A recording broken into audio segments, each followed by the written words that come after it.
Padre Santo, Señor, te damos gracias, Señor, porque tus misericordias, Señor, son nuevas, Padre Santo, cada preciosa mañana, Señor. Cada detalle que tienes con nosotros no es más que tu muestra de amor, Señor. Y tu palabra, Señor, la cual ha sido revelada, Señor, a nuestros corazones, es una muestra increíble de amor, Señor, porque en ella podemos encontrar, Señor, la verdad, Padre Santo, y la cual nos guía a conducirnos en una vida diferente, Señor, a conducirnos en una vida de amor, de poder conducirnos, Padre, en una vida recta, Padre, para poder ser hechos a tu imagen, Señor. Y sabemos que a todos mis hermanos que están escuchando, Señor, este tema, Señor, que están escuchando este estudio, Padre, todos estos corazones, Señor, en algún momento usted tuvo misericordia de ellos, Padre, y ha comenzado la buena obra en ellos. Y la noticia buena es que esa obra la va a estar perfeccionando hasta el día que esté nuevamente con nosotros. En el precioso nombre de Cristo Jesús. Amén, Señor. Y amén. Hechos 20, mi hermano. Hechos 20, prioridades para un cristiano. Y vamos a recordar un poquito lo que estuvimos viendo el estudio pasado, la clase pasada. Estamos en el tercer viaje misionero de Pablo. Y en ese tercer viaje misionero, recordemos que Pablo está en Éfeso y recorre toda esta región, ¿no? Filipos, Tesalónica, Berea, Atenas, Corinto, la recorre de ida y de vuelta. Y miramos que Pablo está recolectando una ofrenda porque hay necesidad en Jerusalén. Y si vemos o si recordamos la clase pasada, los primeros versículos de este capítulo 20 de los Hechos, recordamos que Pablo viene con una muy buena cantidad de hermanos de diferentes iglesias y con esa intención de que cada uno de ellos sea testigo de esa ofrenda que se ha enviado por cada una de estas iglesias a la iglesia de Jerusalén. Recordemos lo que pasó precisamente en Troas, que eso fue la clase pasada, y hoy nos vamos a enfocar en Mileto. Otra cosa que decíamos en la clase pasada es de que Pablo da si puedes ver en el mapa, da esta especie de vueltecita, ¿no?, a Éfeso. Y no es que sea mala onda Pablo y que no quiere llegar a Éfeso, sino que Pablo quiere llegar al día del Pentecostés a Jerusalén, y él sabe que si pasa por Éfeso, como Pablo estuvo ahí alrededor de 3 años en esta ciudad y hay muchos hermanos y es una persona muy querida en Éfeso, entonces es muy probable que Pablo, pasando a esta ciudad a visitarlo nuevamente ya de ida, los hermanos lo iban a detener un poquito, ¿no? Lo iban a estar invitando a comer, lo iban a estar queriendo hospedar, y Pablo quiere evitarse precisamente esas circunstancias porque tiene nuevamente la misión de llegar a Jerusalén y no le queda mucho tiempo para el día del Pentecostés, pero no quiere dejar pasar por alto las últimas enseñanzas de Pablo. Y Pablo, lo que vamos a ver ahorita es que Pablo desde Mileto manda por los líderes de la iglesia de Éfeso, por los ancianos de las iglesias en Éfeso. Recordemos que en ese entonces no había una iglesia central en Éfeso, sino que los hermanos cristianos se reunían en casas. Y en esta reunión en casas, pues en cada una de estas casas tenía que haber una persona anciana, una persona líder. Y Pablo quiere dar este último discurso a esta gente de Éfeso. Es un discurso que va a traer llanto al final, porque Pablo menciona que es muy probable que ya no vuelvan a ver su rostro, y eso para cualquier hermano de Éfeso es algo que toque el corazón, ¿no? Porque Pablo era una persona, como les dije, muy querida. Entonces no vamos a perder más tiempo, vamos a ver el versículo 17. Dice la palabra del Señor, Hechos 20:17, dice: enviando pues desde Mileto a Éfeso, hizo llamar a los ancianos de la iglesia. No nos dice, hermanos, cuántos cristianos había en Éfeso. Lo que sí es de que vimos hace 3 clases que hubo un alboroto tremendo, porque no sé si recuerdas a Demetrio, que empezó este alboroto, porque él miraba que su negocio estaba perdiendo ganancias.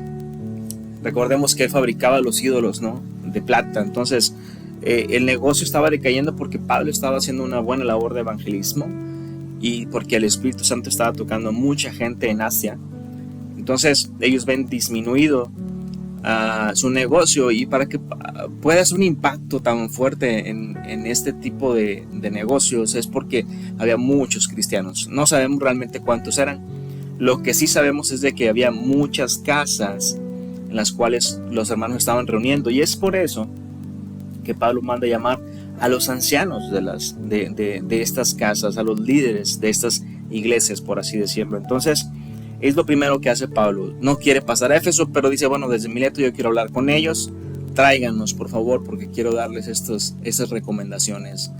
Y otro punto aquí importante es de que Pablo llama a los ancianos, y cuando hablamos de ser anciano, estamos hablando en ese momento de una persona como el presbítero, como si fuera el obispo, como si fuera un pastor, ¿no? Pero realmente la palabra ancianos quiere decir una persona ya madura en la fe. Y ese es uno de los principales puntos para poder ser líder, o para que el Señor nos vaya poniendo en estas posiciones de liderazgo, no de jefes, sino de líderes, que es muy diferente. A final de cuentas, más adelante vamos a ver que el que pone a los líderes en las iglesias es el Espíritu Santo, no ellos. Entonces, aquí el punto es de que todos somos, todos los que estamos escuchando este mensaje, y todos los cristianos que están congregándose en una iglesia, todos somos llamados a ser ancianos, es decir, a ser maduros en la fe. No sé si recuerdas que Pablo dice que ya no seamos como niños fluctuantes. Cuando habla de niñez, habla precisamente de una niñez espiritual. Cuando habla de ancianos, habla precisamente de una madurez espiritual. Hermanos, todos somos llamados a poder llegar a este nivel, a poder llegar a esta madurez en la fe. Y Pablo habla con estas personas, le dice vayan por ellos, y Pablo va a dar un discurso diferente en este momento. Normalmente los discursos que Pablo daba eran discursos evangélicos, eran discursos en los cuales mucha gente que obviamente no conocían al Señor, Pablo daba y demostraba por medio de la palabra al Mesías que había de venir, y era para que ellos pudiesen creer en Jesucristo como el Mesías, como aquel autor de la fe, aquel que vino a dar su vida por ti y por mí. En esta ocasión Pablo ya está hablando a gente madura en la fe. Entonces el discurso va a ser diferente. El discurso ya no va a ser un discurso de cree en el Señor Jesucristo, sino tú que ya creíste en el Señor Jesucristo, esas son las recomendaciones que tengo para ti. Primeramente, prioridades, y después recomendaciones que traigo para ti. En este punto, lo que estamos a punto de ver todavía, en Hechos 20, del 17 en adelante, vamos a ver dos cosas que Pablo toca en el discurso. Lo primero son las prioridades que debe tener un cristiano, y lo vamos a ver hoy, y es del versículo 17 al 24, del 18 al 24 básicamente. Y lo que vamos a ver la próxima semana son recomendaciones a los líderes, y esto lo vemos del versículo 26 al 33. Entonces Pablo se va a enfocar en estos dos puntos, en este discurso. ¿Ok? Vamos a continuar leyendo. Versículo 18 dice: cuando vinieron a él todos los ancianos, todos los líderes de las iglesias allí en Éfeso, les dijo: vosotros sabéis cómo me he comportado entre vosotros todo el tiempo, desde el primer día que entré a Asia. Y lo primero que Pablo menciona es: ustedes saben cómo me he comportado. Y mi hermano, hoy vamos a ver las prioridades de un cristiano, y lo primero que tenemos que tener como prioridad es nuestro comportamiento, es decir, nuestra conducta. Esa es la primera recomendación de Pablo, la primera prioridad que Pablo menciona que un cristiano debe tener: tu conducta. Nuevamente vamos a leer este versículo 18, dice: cuando vinieron a él les dijo: vosotros sabéis cómo, dice Pablo, cómo yo me he comportado entre vosotros, no los domingos, no los días de reunión entre hermanos, sino todo el tiempo. todo el tiempo desde el primer día que entré a Asia, sirviendo al Señor con toda humildad y con muchas lágrimas y pruebas que me han venido por las acechanzas de los judíos. Hermano, Pablo está hablando a los líderes, diciéndoles como prioridad: hermanos, ustedes tienen que tener la conducta y observen el ejemplo. Yo, dice Pablo, yo lo he hecho de esta manera. Yo he sido, desde el primer día que entré a Asia, todos los días he servido al Señor humildemente. Y suena un poco extraño que Pablo se diga a sí mismo, o que Pablo hable de sí mismo maravillas, ¿no? Es como cuando Juan escribe el Evangelio y Juan se autonombra el discípulo amado, ¿no? Se escucha raro, pero por otro lado, que Pablo pueda decirte: yo soy humilde, que Pablo pueda decirlo sin que nadie se ría, mi hermano, de los que estaban escuchándolo, es porque Pablo tiene un testimonio muy grande. Y lo que tenemos que aprender aquí es precisamente que nuestra conducta debe ir muy respaldada con nuestros hechos diarios. Pablo está diciéndose a sí mismo: yo soy humilde. Y no sé si recuerdas, pero cuando estuvo en Éfeso, Pablo escribió Primera de Corintios. Pablo había reflexionado en su conducta. Mira, vamos a leer algo que está en 1 Corintios capítulo 12, en versículo 1 en adelante. Mira lo que dice Pablo. Ciertamente no me conviene gloriarme, pero vendré a las visiones y las revelaciones del Señor. Dice: conozco a un hombre en Cristo que hace 14 años, si en el cuerpo no lo sé, si fuera del cuerpo no lo sé, solo Dios lo sabe, fue arrebatado hasta el tercer cielo. O sea, Pablo está hablando de sí mismo, ¿no? Versículo 3: y conozco a tal hombre, si en el cuerpo o fuera del cuerpo no lo sé, Dios lo sabe, que fue arrebatado al paraíso, donde oyó palabras inefables que no le es dado al hombre expresar. De tal hombre, de ese hombre me gloriaré, pero de mí mismo en nada me gloriaré, sino en mis debilidades. Sin embargo, dice Pablo, si quisiera gloriarme, no sería insensato, porque diría la verdad. O sea, nadie puede reírse de lo que le estoy diciendo, nadie puede reírse de lo que estoy diciendo, de que yo he sido humilde desde el primer día. Entonces dice, si yo quisiera gloriarme, no sería insensato, porque diría la verdad, pero lo dejo para que nadie piense de mí más de lo que en mí ve u oye de mí. Versículo 7: y para que la grandeza de las revelaciones no me exaltase demasiadamente, me fue dado un aguijón en mi carne, un mensajero de Satanás que me abofeté, para que no me enaltezca de sobremanera, respecto a lo cual 3 veces le he rogado al Señor que lo quite de mí. Y me ha dicho el Señor esto: bástate en mi gracia, bástate en mi gracia, porque mi poder se perfecciona en la debilidad. Por tanto, dice Pablo, de buena gana me gloriaré más bien en mis debilidades, para que repose sobre mí el poder de Cristo. Por lo cual, por amor a Cristo, me gozo en las debilidades, en afrentas, en necesidades, en persecuciones, en angustias, porque cuando soy débil, entonces soy fuerte, dice Pablo. Y Pablo tiene como recomendación a todos los líderes, el primer punto, hablar de su conducta y sobre todo hablar de la humildad, hermano. Y Pablo, cuando escribe esto, Pablo básicamente lo que está diciendo es: ya me cayó el 20, que es necesario reconocer humildemente mis debilidades como cristiano, para que entonces Dios actúe, brother. Pablo está muy adiestrado en esto. Pablo dice: cuando he demostrado que yo quiero hacerlo por mis fuerzas, no he podido, las cosas no me salen. Pero, hablando de la humildad, cuando he sentido que no puedo, entonces el Señor se perfecciona.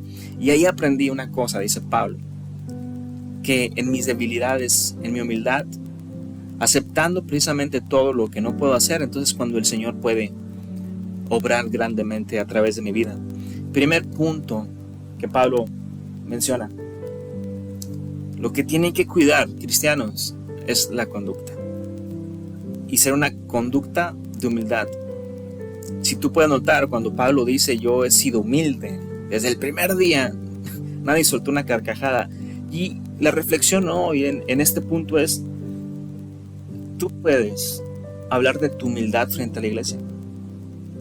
O sea, tú puedes decir abiertamente en frente a la iglesia de todos los hermanos, hermanos, yo he sido humilde desde que los conozco. No sé, no contestes, medítalo. Tus hijos, tu esposa pueden decirte que tú caminas en humildad. Son preguntas, mi hermano, para que podamos reflexionar y para que podamos entender a lo que Pablo hablaba como prioridades para un cristiano, la conducta. Otro punto que no podemos dejar pasar en estos versículos es que Pablo menciona este versículo 19, dice, sirviendo al Señor con toda humildad y con muchas lágrimas y pruebas. Este versículo de lágrimas, esta palabra, mi hermano, y pruebas, nos da a entender algo. Si queremos guiar a tu familia, el querer guiar a tu familia a través de nuestra conducta y hablarles del Señor, mi hermano, es sufrido hacerlo. Pablo lo está mencionando. Es difícil, pero el Salmo 126:6 siempre trae aliento en nuestra vida cuando hablamos de querer compartir de Cristo a la familia, compartir de Cristo a los demás. ¿Qué dice el Salmo 126? ¿Recordamos? Dice, irá andando y llorando el que lleva la preciosa semilla, pero volverá a venir con regocijo, brother, con alegría, trayendo sus gavillas. Hermano, es difícil llevar la palabra del Señor, es difícil compartir la palabra del Señor, va a haber lágrimas, pero al final de todo va a valer la pena. Pablo está hablando de la conducta. Otro punto del que va a hablar Pablo es, tu conducta es importante, pero siempre tiene que ir acompañado del discurso. Es decir, siempre tiene que ir acompañado de aquello de lo cual tú le vas a dar las gracias por haber cambiado tu conducta. Mira lo que dice 1 Corintios 11:1. Es algo que también Pablo había meditado en Corinto. Dice, sed imitadores de mí, así como yo de Cristo. Y en este versículo no es que Pablo se esté jactando diciendo, o sea, imítenme a mí porque yo soy Cristo. No, Pablo está diciendo, sean imitadores de mí, así como yo también estoy tratando de imitar al Señor. Repito, todas estas cartas de Corintios, Pablo se acaba de escribir hace unos meses atrás. Entonces Pablo ha estado reflexionando en todos estos puntos y está diciendo, yo sé que hay mucha gente que dice, bueno, pero si yo llego a caer, no me mires a mí, mira al Señor. Y es muy sencillo decirlo. E incluso para los hermanos de las iglesias, para los pastores en las iglesias, es muy sencillo decir eso. O sea, tú sigue al Señor y si me ves caer a mí, no me mires a mí, mira al Señor. Y tiene razón, porque al final de cuentas somos personas pecadoras.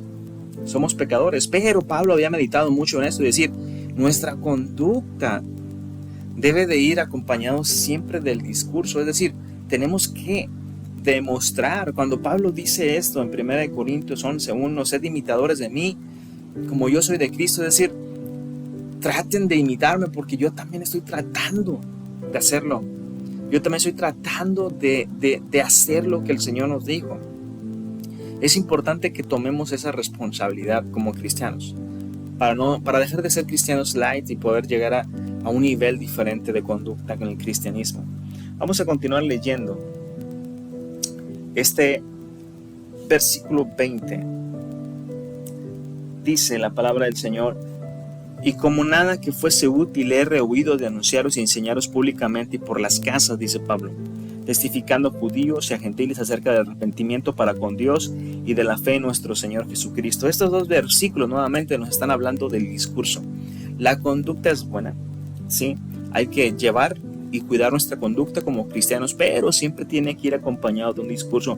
Me llama mucho la atención que el versículo 20, Pablo no dice que el discurso es hablar del arrepentimiento y de la fe, ¿sí? Porque el discurso es el arrepentimiento para con Dios y la fe en nuestro Señor Jesucristo, lo que nos dice el versículo 21. Pero me llama la atención que Pablo no dice que El discurso es hablarlo, ¿sí? El discurso, dice Pablo en el versículo 21, testificando a judíos, no hablándolo, testificándolo. Y cuando habla de testificar, es de testificar con tu vida y tu conducta el arrepentimiento para con Dios y la fe en Jesucristo. Mi hermano, ¿de qué manera puedes testificar el arrepentimiento y la fe? Hablándolo ciertamente, pero en tu vida. O sea, ¿cómo puedes tú testificar el arrepentimiento y la fe?